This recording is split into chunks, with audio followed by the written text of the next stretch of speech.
கலைஞர் கருணாநிதி அவர்களை பற்றி நடிகர் பிரபு அவர்கள் கூறியதை தற்பொழுது காண்போம். எனக்கு திருப்புமுனை தந்த படங்களில் ஒன்று கலைஞரின் பாலைவன ரோஜாக்கள். அதன் பிறகு காவலுக்கு கெட்டிக்காரன் படத்தில் ஆண்டனி கிளியோபட்ரா வசனம் எழுதி அதை பெரியப்பா கலைஞர் அவர்களை படித்து ஆடியோவாக கொடுத்தார். அதை அப்பாவிடம் கொடுத்ததும் அவரும் ஒரு ஆடியோவாக பேசினார்.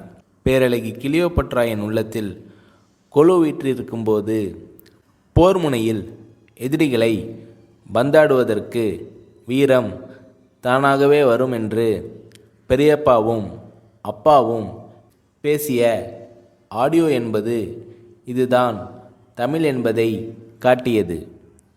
தமது நண்பன் சிவாஜிக்கு சிலை வைக்க வேண்டும், அதை அவர் அறிவித்த அதே இடத்தில் வைக்க வேண்டும் என்று இரவு பகலாக அவர் தவித்த தவிப்பை நாங்கள் அறிவோம். அந்த சிலையை இப்போது வேறு இடத்தில் வச்சிட்டாங்க.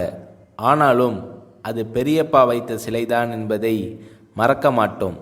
அதற்கு நன்றி சொல்ல என்றும் கடமைப்பட்டுள்ளேன் என்று கலைஞர் கருணாநிதி அவர்களை பற்றி நடிகர் பிரபு அவர்கள் கூறுகிறார்.